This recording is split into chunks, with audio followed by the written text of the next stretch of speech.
Good day, everyone. This is Pine Leaf Needles, and welcome to DDO Players News, where we take a look at the latest news in DDO and at the tabletop. And please welcome my co-host from Ravenloft, Dracula. Hey now, everybody. Hello, Drac. Everything going well? No, I'm dying of the Black Plague, I think. The Black Plague has reached Ravenloft. It has. It has taken a hold and will not let go. All right, we'll have to do something about those fleas. That's right. Somebody please do something. Very well. How about taking a poll as to what type of monster you would like to see next year in DDO? Yeah, this popped up over on the forums. Of course, community manager Cordovan put this up, and he says, similar to our last effort along these lines, this is more a speculative than formal, in that none of these may end up happening for various reasons. That said, we were talking recently about what monster we might want to next bring to DDO, and figured it would be good to get your thoughts on it. And you can only vote one time. It looks like now voting is closed, though, so you can't vote anymore, but the options were goblins, shambling mounds, flame skulls, and shield guardians. It says the poll will close on 12/21/2016. Oh, really? Oh, I see. I'm not logged into the forum. That's why It looks like it's closed to me. Okay, never mind. So the poll is still open, so if you would like to vote, go do so. But right now, overwhelmingly, goblins are winning this poll with 68.98% of the vote is for goblins, which I can see because goblins is a pretty much iconic Dungeons & Dragons monster that I never did understand why was not in DDO to begin with. So I can see why people are leaning towards goblins. Yeah, well, the other three is okay. I've heard of shambling mounds, but shambling mounds would be awesome. Yes. Yeah. And for flame skulls and shield guardians, I say, huh? I would say out of those choices, goblin would be the one I would pick, and that's the one I did vote for, actually. Yeah. And it looks like a lot of people did the same. Yep. So we'll see what happens with this. Once again, this may or may not ever happen. They have done these in the past. They kind of just want to get the feel for what the community wants. So we'll see what they do with it. All right, then let's head into the DDO Chronicle, issue 218. And we have a nice landscape here on the cover. Yeah, it's been a long time since we had like a non-combat or, just a landscape shot. So always good to see. In the community spotlights, TP Rickle has updated his gear set planner application. So if you're going to do some planning out of the gear that you want, go check out this application, which is now updated. I have looked at that in the past. It is pretty slick. You can really plan stuff out if you would like to do so. In other words, it's something that if I actually ever use something like that, I might be able to have some halfway decent gear instead of the stuff I usually run around with. Exactly, yeah. So you might want to look at that, Pine Leaf, but then that would require you to actually grind for gear and stuff, though. So. Oh yeah, there is that. There's that little detail in the fan site news section of the Chronicle. DDO cast discussed why they still play DDO in episode 455, and that was hosted by all of the damsels. Actually, they were the guest host that episode, as Patrick was unable to record the show. So the damsels took over DDO cast. Ooh, they take over everything, don't they? They do. DDO Gamer is still working on that DDO card game. So click over and check out his updates to how he's doing on the DDO card game. Speaking of those crazy damsels, they jumped into the depths in their latest show. So click over and watch the video and then listen to the After Action podcast. And also, Mickey is in week 7 of her LEEE rating schedule. So click over and watch her do a ton of braids all in a row because Mickey is apparently crazy. And we have our question of the week in the Chronicle, as we always do. Since there are a lot of underwater action items in Stormreach, why aren't people living underwater? What do you mean by underwater action items? Like the boots that I wear that will allow me to breathe underwater. Oh, okay. You mean so you're talking about things like breathing stuff and Right. all the like. Well, I don't know. I still feel clammy when I am underwater, even if I have something that allows me to breathe there. So, yeah, because it's so clammy. And besides, how can you do writing when you're underwater? Ooh, good point. I didn't think about that. See, my answer was kinda along the same line as yours. Have you ever spent like a lot of the time in a pool or a lot of the time in a bathtub? Yeah, What happens to your skin after you spend that much time in it water? gets wrinkly. There you go. People don't want wrinkles. And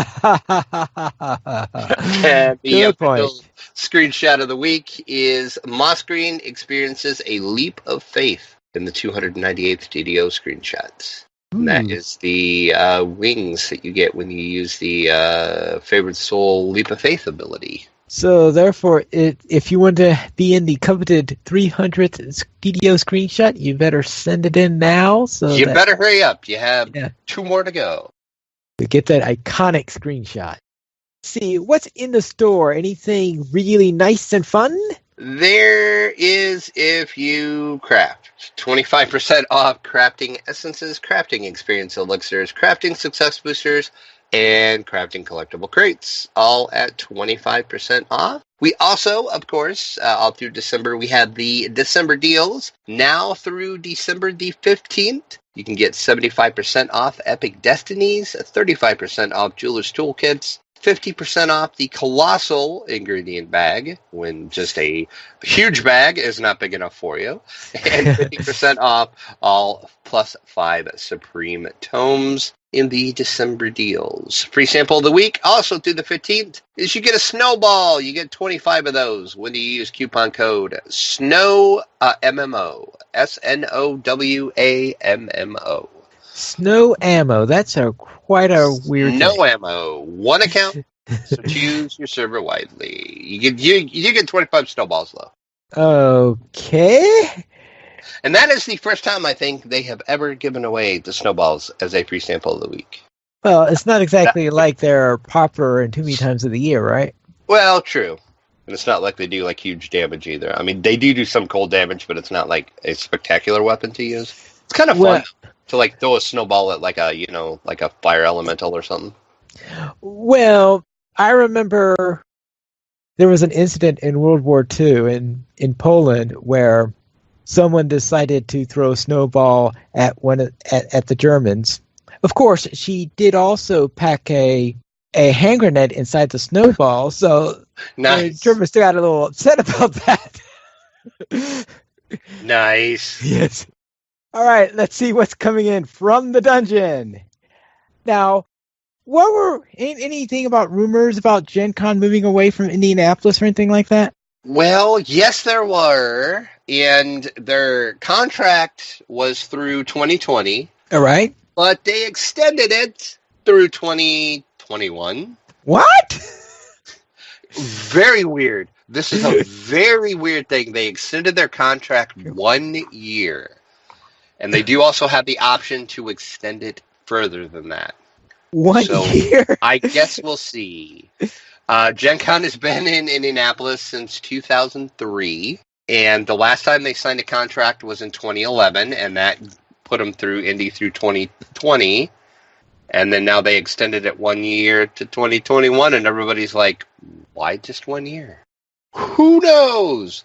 But yeah, so awesome, though. At least it's another year. So we have Gen Con for 1 more year at least, and my guess is they will re-extend it because I do believe, and I've said this before on the show, that Indianapolis will do anything and everything they can to keep Gen Con in Indy. So I think we will see pretty soon they are going to sign another 5 or 6 year contract. We'll see. But fear not, they're here till 2021 at least. And of course, reminder, the Gen Con 2017 is coming up August 17th to the 20th next year, and that would be the big Gen Con 50. So if you've never been to Gen Con or you haven't been for a while, this would be the year to go because it's the 50th anniversary. Unless you hate crowds. True, yeah, definitely not the year because I think it's Gen Con is normally busy anyway, but yeah, it's going to be super busy this year for the 50th. So Now let's have some 5e news, and I heard that they have announced the cover for the Lore Master's Guide in the Adventures in Middle-earth. They have. It's a pretty weird choice for the cover, actually. Yeah, I'm trying to figure out. I had gone through 3 different scenarios as to what exactly that is. I'm settling on it being a twisted tree in Mirkwood where the spiders are living, because it doesn't look like it looks too twisted to be an Ent. And Old Man Willow, there seem to be too many dwarves on it for it to be Old Man Willow. I could see it being in Mirkwood Pub, yeah, because it's kind of dark and like foreboding behind it. But and you got that big spider there. Well, I didn't even see the spider until now. So yeah. So I think you're onto something, Pine Leaf. Of course, if you're not familiar, this, of course, is the Dungeon Master's Guide for the Adventures in Middle-earth series, which we just reviewed not too long ago, the Player's Guide. Well, now the Dungeon Master Guide's coming out, and this is going to give you everything you need to create a Middle-earth inspired adventure for your Dungeons & Dragons 5e game. It's going to include, of course, monsters, because you need monsters to throw at your players. It'll give you hints to make that the fights, they'll feel like those in the books, which, of course, everybody knows Tolkien is very, most of the fights and the battles in the books are very epic, and they are going to help you get your D&D Middle-earth fights to feel that way as well. I have a feeling that the fights that in the Lord of the Rings are a lot more epic than a lot of the ones he had when he was serving in World War One. Yeah, I'm sure they were. And this is coming out in PDF first. The Cubicle 7 is hoping to get it out by the end of the month. And then the hardback edition will soon follow early in 2017. And you can go over on Cubicle 7's website and pre-order the PDF now. And you can also get a PDF/hardback as well if you want the printed version and the PDF. But that's the Adventures in Middle-earth Lore Master's Guide coming soon from Cubicle 7. I've been waiting all week for you to talk about this story, Piley. Waiting for this.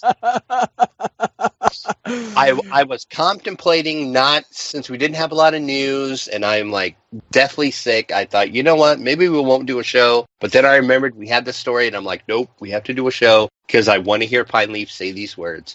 All right. We are now going to have another entry into the role-playing game market, and it is My Little Pony.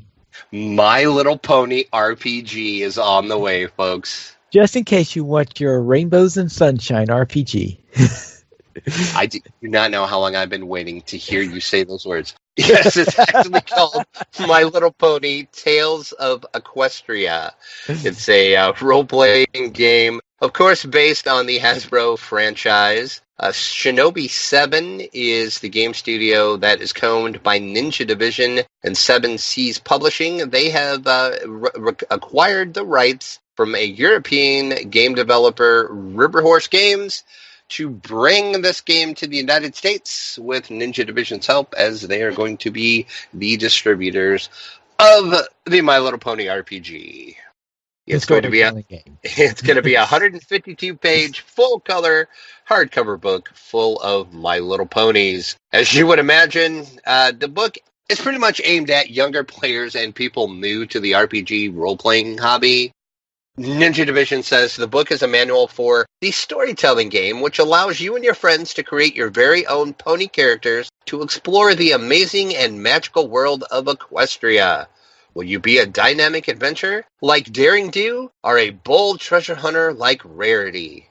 And I said that with a straight face. I'm pretty impressed with myself. It also explains the role of what the GM or the Game Master will do as the narrator of your fellow players' adventures and explains the goals of the game. Winning a storytelling game is very easy.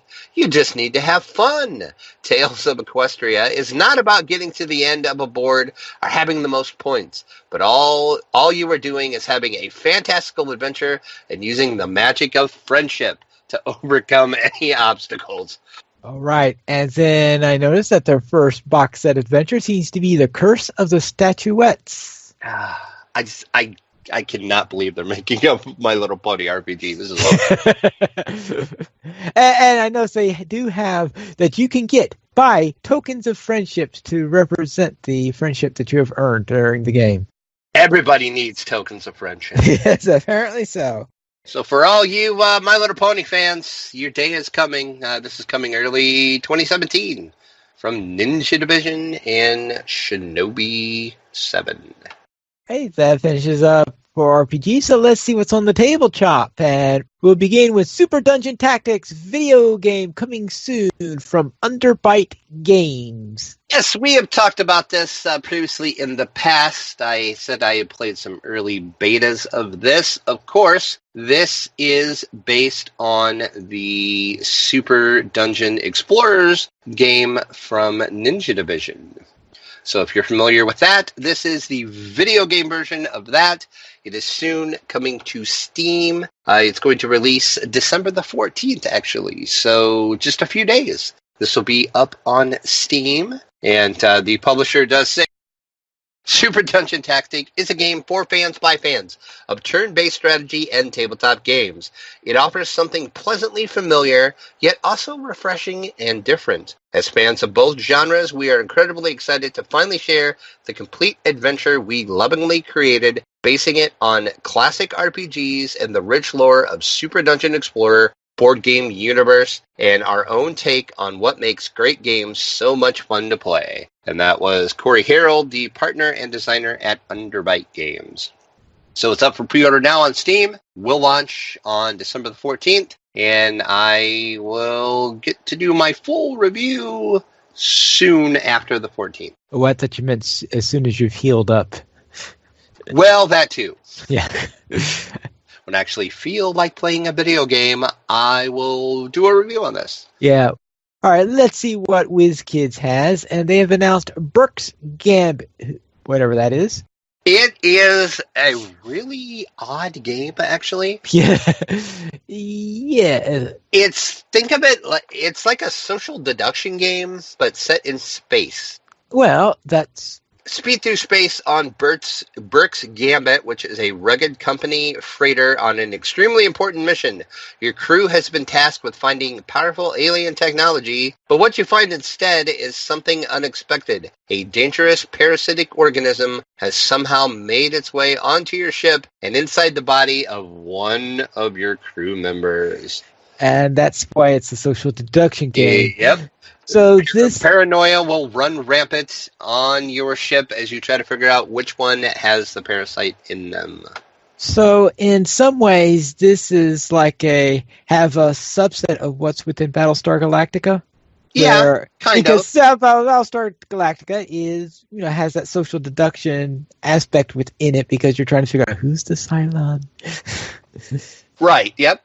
You can think of it like that. But yeah, this is kind of that, and I kind of thought it sounds a lot like, and from what I read, the gameplay of it plays kind of like Are You a Werewolf, if you've ever played that. So it's basically Are You a Werewolf set in space, but you're trying to figure out who has the parasite in them on your crew. Yeah, that's pretty much. Sounds like a fun game, though. It's if you like social deduction party games. Yeah, Are You a Werewolf is just Looney's implementation of the classic Werewolf, isn't it? Yes, it is. Yep. Yeah. So, this is also coming out middle 2017. Seems like everything's coming out in 2017, but since that's because 2016, it makes sense. Yeah. We have 2 weeks left. I don't think they're going to rush out a game yet, so yeah. Nah, if you wanted a game to get out before the end of 2016, you would have released it before Black Friday, probably. Actually, there are a couple of games coming out this week just because of the timing of things arriving and stuff like that. Because there are a lot of delays earlier this year due to that shipping company probably going bust and all that fun stuff. Yeah, that didn't tend to mess with a lot of game releases. All right. Now, if you have a castle under siege, what is the last thing you want to happen? An engineer building a ballista? Yep, that's because Engines of War is now coming out for Castle Panic. Yeah, that is right. This is the third expansion for Castle Panic.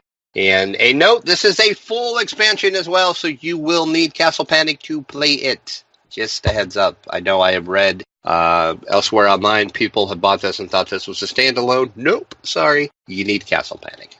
It plays very much like the original Castle Panic. This just kind of adds new things to it. So if you're familiar with how Castle Panic plays, you'll pick this right up. The resource cards that used to be brick and mortar cards are now replaced by brick, mortar, wood, and rope. And why that's important is you now have an engineer. And the engineer can do super cool stuff for you, like build catapults, build ballistas.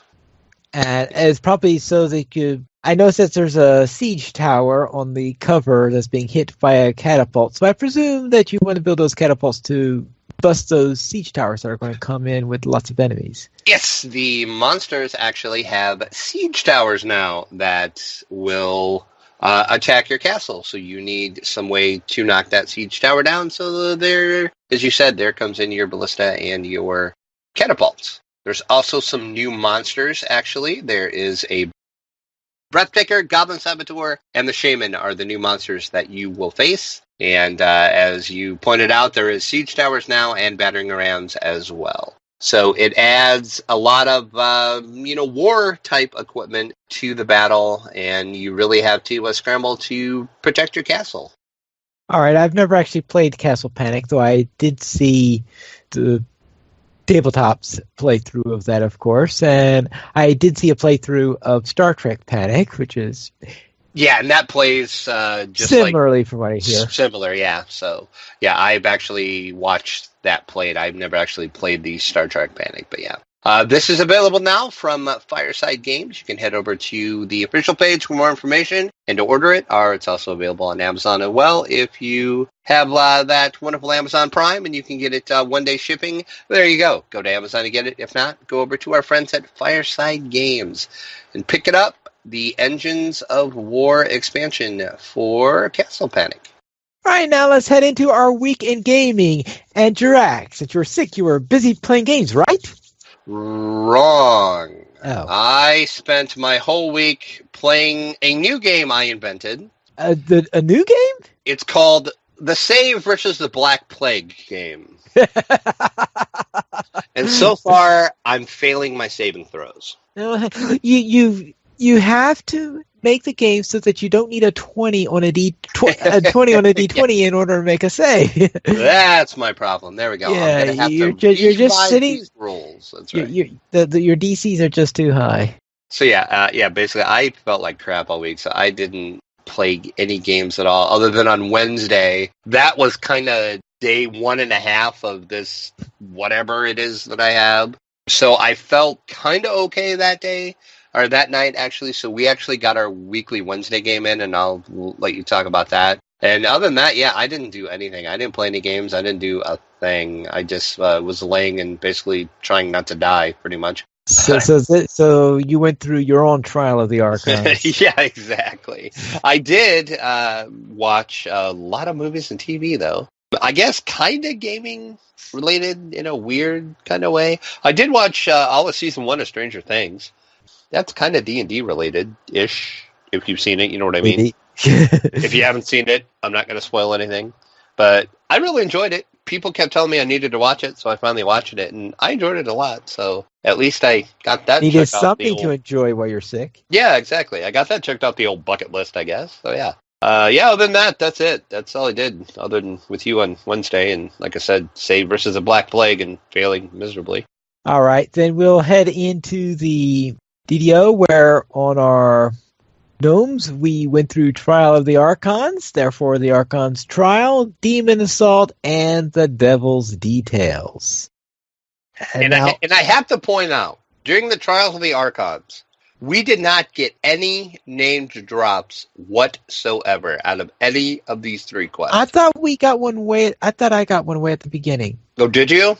I know I didn't, but that doesn't shock anybody. But I just thought it was weird that we didn't get any, but I guess I didn't see that you pulled the name. Or maybe am I thinking about the week before in the Devil's Gambit. Maybe. Yeah, you did get one in the Devil's Gambit. Yeah, so maybe I'm just remembering too far back. Yeah, but I just thought it was weird. I'm like, really? Seriously? I mean, because like I said, we understand because, RNG. But you not getting any drops at all, I'm like, weird. You're RNG rubbing off on really me. does hate me, I guess so. It hates anybody that's with me, apparently. All right, let's look onto the tabletop on. First off, I made my first attempt at Harry Potter Hogwarts Battle, which is You're a wizard, Harry. Yes, another cooperative deck building games. People seem to be coming out with these lately. Because of how Harry Potter is structured in years, they did the same thing for this game where there are 7 games. You start out with the easiest level and it goes up. So I played through the first 2 levels already. And the first 2 levels are really, really easy. And in fact, there's a notice in there is that if you're experienced with deck builders, you might want to skip to 3. But I decided to do the first 2 anyway, just for giggles. And of course, the first 2 are very easy because they start you off easy. Now, I've heard, though, that the 7th game takes about 2 hours to play. Holy cow. Really? And yeah, and which is, of course, on the longest side for a deck builder because. Yeah, that is a bit long for a deck building game, but. Yeah, so that's the one thing that I have concern about when I finally get around to the end on the matter is how that's going to work on it. And now, of course, we go from that extreme to the game that arrived in my mailbox today as I was coming home, and that is One Deck Dungeon. I think you might have remember that back when it was on Kickstarter? Mm-hmm. Yep, we talked about that Kickstarter several times. Right. So One Deck Dungeon, it finally arrived and will soon be in stores. And so far, all I had a chance to do was read through the rules, do a very, very fast attempt to play through, and of course, being totally incompetent at it because I'm trying to fit in a game in the half hour before this show.